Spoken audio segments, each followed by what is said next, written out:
Good day, everyone. How's it going out there? Um, so it's different countries and different places in the world have different thoughts and ideas about gender identity and sexuality, and many governments try to weigh in on what their individual citizens do with their lives and try to push them in a certain direction, some more directly than others. Um, And in that space and in that area, it is known that for the people in the LGBT community and a community that Western furries typically support full-heartedly, myself included, it can be a sort of a miss to know that there are people out there and countries out there that take crush the liberties of those individuals seeking that sort of freedom of identity and finding oneself, and basically try to criminalize it. There is a infamous phrase which I'm not a fan of, but like in a way I kind of am, of "be gay, do crime." It's like I don't think that you need to do crime like just because you're gay. I mean, obviously, because unfortunately some people try to criminalize gayness, and but in that same token, the phrase is separate, right? It indicates that being gay is not a crime. So be gay and do crime indicates that being gay in and of itself isn't a crime, which is a good thing. But that weird sort of thing aside, there is certainly countries out there where be gay, do crime is redundant because be gay is crime. And, obviously one of the big countries like that is Russia, where, flying that particular flag of the rainbow is seen as an affront and can probably lead to prosecution because you're sharing that with public things and whatnot. So much so that they control their internet in that way. And so BARQ posted a particular situation where they have they were basically removed from Russia. So BARQ is a furry social media or social sort of hangout thing, sort of like an OK Cupid for furries, but they're very LGBTQ friendly, have a lot of options for like who are you and what are you looking for, even if it's not heteronormative. And so, obviously countries like Russia may not be so fond of that. So Russia sent them a notice indicating that they are no longer welcome over in there, and they are removing their apps and things from their internet. And BARQ is like, oh no, no, please don't. I mean, and yeah, we're not changing who we are just because you get rid of us. So yes, if that's what you want to do, go ahead and freaking ban us for being LGBTQ propaganda. So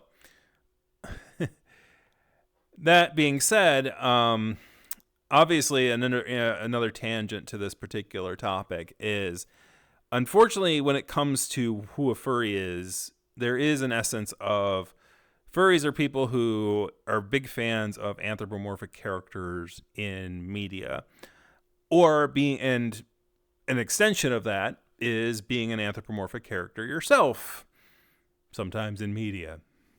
Welcome to my channel. But there is an essence, there are other furries who have other ideals and things like that. There are definitely conservative furries and right-wing furries in the Western audiences, and obviously, most of these people who are very staunch on do not tread on gay rights, don't tread on trans rights because they're human rights. They're going to have some words, they're going to have some angers, there's going to be some fisticuffs. But even so, it can get even worse. It can get even stranger than that. There could be Russian furries who are nationalists, apparently, and are talk about the military funding a magazine comic Very much a thing. So this is an interesting article. I had, and I'll go in, I guess, into this a little later. There was like great debates about like whether we should have posted it or not. But at the end of the day, we decided, and I came to, and I myself also came to the conclusion that it sort of fits with Flayrah's style of what we're looking for, even if we absolutely even if I myself don't absolutely do not agree with the political ideals of the person posting it. Um, so basically, this talks about the particular thing. I'll say this, is it a bot or is it a part of the Russian military? They called themselves unemployed on our site, and apparently, I didn't know this, but unemployed in Russia means they're in the military, and then he clarified that in the comment section during some of the debates on this thing. And I was like, oh well, that's probably very unhelpful to trying to gain who's actually unemployed or is actually serving in the military. I mean, unemployed typically means you're not getting paid. I'd hope they're at least getting paid in their military over there. But usually in America, if you're in the military, like you would say, I'm in the military, like that's my career, I'm a veteran. I'm part of that organization. You wouldn't say I'm unemployed unless you're like an ex-vet and are on like disability or something or something like that. So it goes over like this particular thing. The interesting thing about the author that I found is that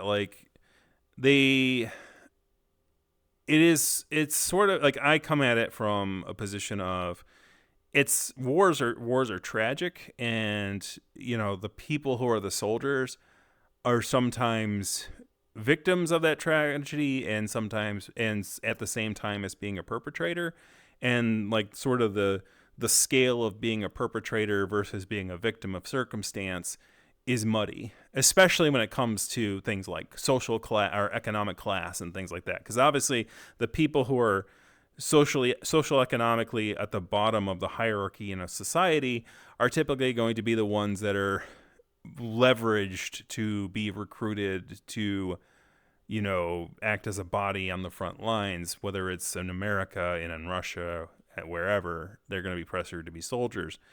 And, the person may not agree entirely with their leadership, but they have to follow orders and they have to do those things. It's like, can't you just follow orders if it's an unlawful command? And yes, that's established, but of course, like the victors usually establish that. Sadly, the Nazis, if the Nazis were victorious, would they have been punished as severely as they had been? That's sort of in the moment, and that's the problem with the leverage of government, and that's why it can be like the idea of. But there's absolutely people in upper command who make big decisions that are absolutely heinous that should fall on that sword for their crimes. But unfortunately, we still don't live in a world like that. I wish we did. That leaders who encouraged or pushed their underlings to commit heinous acts against other folks, other innocent folks, were punished for such things. And hopefully we will live in a world like that someday. I do not know, obviously this person's in the military. I don't know whether or not what kind of, crimes, if any, they've committed, or whether they've been on what sort of combat they've seen or whatnot, if anything. But in the comment back and forth below, and obviously there's people who really, really said it's like, this thing should not have been published. And this person's horrible and they're awful and they shouldn't even be given the time of day. And I wouldn't have given them the time of day if it wasn't that they were just posting about a furry fictional piece, right? Even if that furry fictional piece is in its essence state-funded propaganda. One of the comments that cross-affliction's mind, in my mind, sometimes they're all, it's like we're on kind of the same wavelength in a weird way. He does movie reviews mostly, but he's been an active Flayrah participant for as long as I've been. And He writes his movie reviews, but like as far as like what should be posted, what shouldn't be posted and stuff like that, we kind of have the same wavelength. He usually says something that I at least think at least once. And one of the cool ones was in the comment section. He's like, well, if somebody from North Korea like decided to turn in a piece to Flayrah about the propaganda piece of, the Squirrel and Hedgehog, which is an infamous cartoon from North Korea, obviously, like, Flayrah would obviously look to publish such a thing because, like, irregardless if the person writing it is a diehard North Korean nationalist or not, because it is a perspective that you wouldn't get otherwise. Now, obviously, like, North Korea is, like, very isolated, and, like, that probably will never happen, but Russia is not as isolated. Obviously, their internet's still connected with ours. But obviously they make certain restrictions in their internet, without the VPN, obviously, that, curtail what kind of things are shown over there. No doubt that Fur Affinity and Eat621 and all these other furry sites wouldn't be welcome over there. I'm surprised Flayrah is, honestly. And, obviously, like, this is one of those things about the odds. It's like, yes, this person is posting comments and articles on Flayrah, but the odds of them taking over the Western Hemisphere using, like, on a furry news site with an article and some comments is far less likely in my mind that Russia, knocks on Flayrah's door and goes, hey, no, we're not allowing your site in our services, because, there's a lot of GLBTQ positive stories, and a lot of the people are GLBTQ positive in their presentation. So we don't want, obviously we don't want that sort of idealism pushing onward our side.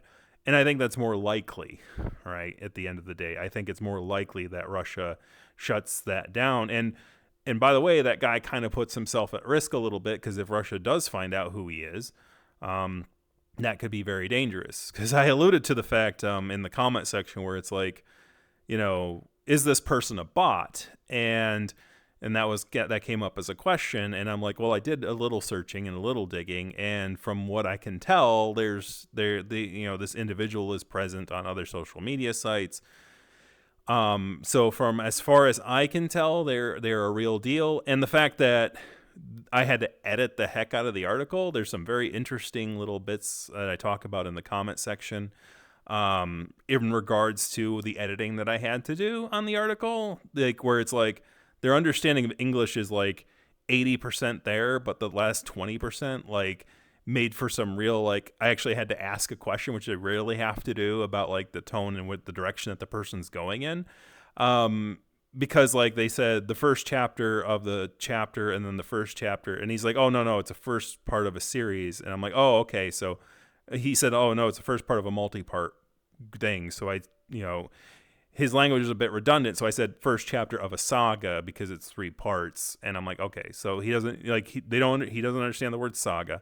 The most interesting one, though, was he talks about the plot, and it's a very basic, like, 4 kids plot. And one of the interesting things was he describes the villains, who are nameless, basically taking, kidnapping women and children, or taking them hostage, right? He uses the word taking them hostage. But then at the end of the thing where he says, oh, the good guys, the good guys take the bad guys hostage, or something like that, or the language or something around those lines.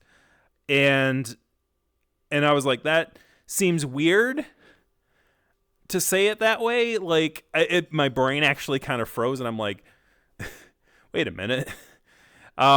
He means apprehended? Like, so I ended up using the word apprehended, because, like, and that it was an interesting thought of language that I never really thought of before when it comes to, like, involuntary, being involuntarily accosted is the word, I guess. Like, for when we usually talk about, like, criminality or things like that, we usually use the words like kidnapped or taken hostage. But when, the good guys, quote unquote, the system, quote unquote, does it, where the law enforcement or military does it, we call it being, um, apprehended or being detained or being arrested. Like, there's a different vocabulary when it comes to the involuntary taking of an individual, depending on the relationship socially between like organizations and who's doing the taking and who's being taken. Like, it's weird. I never really thought of it in that detail until like I'm trying to translate this English 90, like this sort of a bit garbled English. Because here's the thing: if it was a bot, like they're using a learned language model entirely. I mean, they could be like writing it in Russian and then translating it into a bot, but it's obviously not a learned language model, right? Because it's not localized, as you can tell. So to me, that's why I didn't think this person is a bot. So if they're not a bot and they are in the military, that's a big risk. Putting this kind of piece on our website, because if the government, his government finds out about it and knows what Flayrah target audience typically is, I think the Kremlin would have some words about that. Now, that being said, if his whole position here is to try to convert Western ideals, which is like the fear of some of the people, the one person in the comment section, I don't think they're going to get anywhere. Like, people tend to be pretty stuck in their ways, for better and for worse. So I don't think that there's as much of a risk.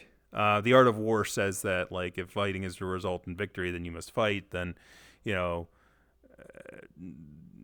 I think that I think the odds are that, for this bridge, I think that the odds are that, if you look at the person with empathy, as if he's a victim of his own government rather than as a person who's going to destroy us all, unlike his people who are his bosses who might wish that. I think that you might end up in a better position than just treating them as an evil person, all as evil people, and then just keeping the bridges up, because the internet allows us to interact at a distance. Obviously, being chummy with a group of military people in person is a lot different, in that essence. So that's sort of the idea and the gist behind it. So I think that's all I got to say about that. It's a very interesting thing. I honestly, I think some people made a bigger deal out of it than it should have been, though. I mean, it was interesting, and it definitely made me think a little bit differently, even though I've not changed my ideals. It made me think about language and how we use it in an interesting new way. And that certainly brought to a front a lot of a frustration from a loud individual within the fandom, who I think I know who it is, but they're anonymous, and I'm not going to make speculation or make any charges on it. They do things their way for sure, and they definitely don't do things my way. And I guess that's the one thing. They said, you're lazy because you didn't know this person was part of the military. And it's it's not literally lazy. It's ignorance, number one. Number two, it's just because I'm doing something or editing something that you wouldn't bother editing doesn't make it laziness. It makes it, you can call it stupid if you want, because it's you're putting effort towards something that you shouldn't put effort towards, or something that is dangerous, or something that is not in our best interest as a fandom or as a group. You can say things like that, but you can't call it lazy, because it's I had to edit the dang thing, right? I had to post the dang thing. Obviously, in the future, my hope is that if this individual continues to contribute to Flayrah, my hope is that they find furry people that are not in the military, like furry content creators in Russia that are not in the military, and share their works as well and promote their works. Or even if they want to be if those individual creators want to be anonymous, and even though they're not part of the military, excellent. That'd be good. because I think there's more to it than that. I think that unfortunately the guy's in a position where he really wants to, and this is sort of the tone I saw in the article. The guy really hopes that his government doesn't see furries as evil, and he wants to try to present himself as one of the good ones, which most furries will understand, and most people in the LGBTQ community will understand the concept of one of the good ones, and the leopard will eat your face eventually. Just because he doesn't think you're he thinks you're weird and he thinks you're strange, and as soon as that leopard is able to do so safely without needing to utilize you, that leopard will eat your face, right? If the leopard finds a way to work without you because the constituency has decided that you are a degenerate or some sort of malfeasance, right?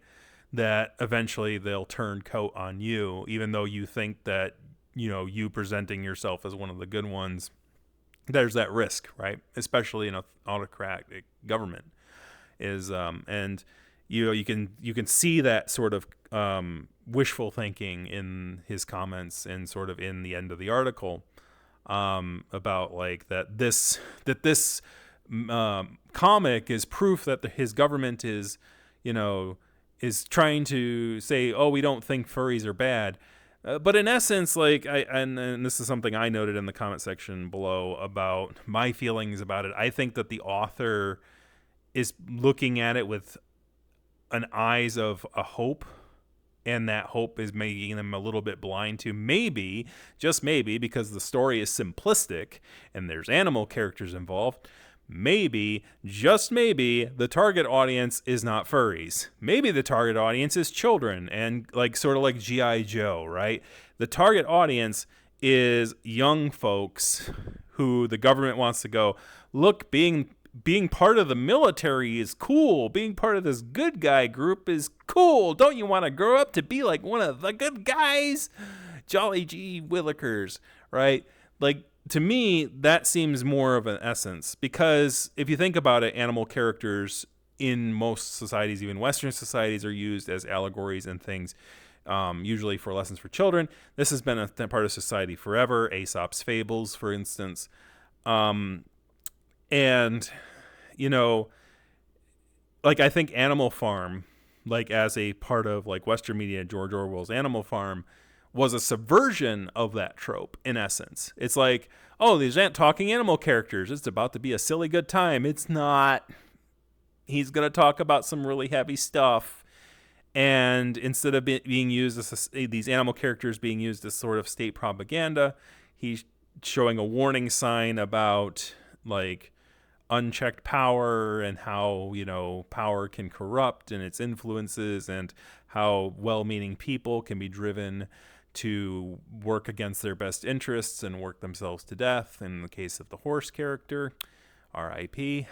But in essence, I think that sort of ideas is sort of more realistic in that essence. So I said I thought that was it, but I think that's it. Now I think that's it. But yeah, I mean, and honestly, at the end of the day, I hope he's right. I hope that Russia someday, doesn't, calms down, and when this whole, like, when the course of our autocratic rulers in the West and the East die down, that at the end of the day, a piece like this on Flayrah will have an interesting historical context, rather than a tragic one. But at the end of the day, I think, like most reviews on Flayrah, I think that, like, a passionate group of furries will read it, but maybe not too many other people. Like you find folks here. So if you want to read that article, it's in the description below. I've been Tantrum McNally, and that's all I got to say about this. This was a longer one, but it's a really weird and complicated situation. Oh, actually, one more thing. Oh, just one more thing, says Columbo. To show the emphasis that I don't think that most Russian furries would agree, even like among Russian furries, this isn't really the popular opinion, I don't think. And this is just a perspective from a minority, like a furry who is like, actually sort of not entirely against their state. Because in the comment section he goes like, if I tried to make furry, like when he was responding to the angry furry who was frustrated about the article's publication, he said something along the lines of, if I tried to make furry what you tried to make furry, like there wouldn't be furry in Russia, which is a statement that is very chilling and very like shows that like this person kind of knows where they lie in the societal hierarchy, and in an essence kind of show in a kind of way is a little bit subversive, because it's like I really wish that it sort of shows like a pining in my opinion. It's like that, like he wishes he could be freer as a furry, but he really can't. And on top of that, he did note things like when like talking about rumors of things that happened at Russian furry meets, which I had this page here. Interestingly, one of the things I noted during the whole thing is that, like, he notes that this quote unquote furry, military thing was published in June of 2022, and that shows that the furries are, the Russian government's on the sides of the furries. But like Patch did an article back in late June of 2022 about a fur meet sort of being broken up by the Russian. By the Russian government, under like accusations of sedition and handing out anti-war materials. So, que sera, one thing leads to another, So in essence, when I brought up that article, an interesting thing that the Russian contributor indicated was, well, Russia limits group activities up to like 100 or 150 people. So like if you're going to have an engagement that has more than the amount of folks coming, like you need to like tell the government and get permission from the government to do that, in order to get permission to do it, because they don't want, like, they fear that assembly is sedition of that large of a size. They don't want like a group of people to gather and like counter the government and overthrow the government. So you have to, any protest or any like gathering or any assembly has to be ran through the government, which obviously First Amendment in the United States, kind of moves against that kind of thing, even though there is such thing as permitting. So, but in essence, like we as a furry convention, we don't have to run it by the government to say, hey, we're going to have like 15,000 furries in Pittsburgh over this weekend. Is that okay with Pennsylvania, with the federal government of the United States of America? Because it's not really their business. We may have to run it a little bit by the city and the convention center, obviously, and the private parties that are interested in the gatherings. But we don't really need to get the Trump administration or the Biden administration or Obama administration or anyone else involved in that conversation, because it's not their business. It's the business of the people on the ground in Pittsburgh to do stuff like that. So that's sort of the difference. And I noted, like, when it comes to like the conflict between Russia and Ukraine, it's like there are definitely Ukrainian furries who are impacted by this war. And when it comes to like, well, Ukraine should just give up, like, the nationalist sort of military side, where it's like, well, Ukraine should just join Russia because it's always been part of Russia. Like Ukrainians and Ukrainian furries, it's like, from Ukrainian furries perspective, like, so they had a Ukrainian convention up until 2017, when the political discourse and the unrest and the sort of the bubbling of the sort of Russia trying to penetrate Ukraine in order to try to cause uprising and political unrest started happening, to the point where, the convention felt it wasn't safe to run any convention anymore. But the last convention they ran, there was like 200 people, like low 200s. And so you're telling that group, WUFF was its name, WUFF, you're telling Ukraine furries, it's like, well, if you want to have a convention that has more than 150 people, you got to tell Russia. It's like, did Ukraine force furries to do that? I don't think so. Why would why would they put themselves in a position where they have to ask, like, let's say America surrenders and gives in to Russian ideals. Like, why would we want to do that? Because if we do that, then all of a sudden any party we have with more than 150 people, we would have to run by some big world capital in Moscow or something. This is why the concept of like this sort of statist sort of thing, where it's like we have to expand and expand and expand to feel safe as a nation and to have power and to protect the soft, squishy administrations, is not an ideal solution, because it always leads to taking more and more fear and more, division. And I don't want to live in a world like that, and I don't think the Ukrainians do. So that's basically my take on that, and that's why I wanted to end it, because like sure, I mean, it's an interesting article, and but it's an unfortunate circumstance, and it'll continue to be so until people respect the sovereignty of other folks. Anyways, that's all I gotta say about that. For real this time. Getting the hop out of here. Thank you very much for watching. Kick that like, kick the subscribe button, kick a comment in the comment section. Thank you very much. And for watching the whole thing of this half hour, thank you very much. Have a good one, guys.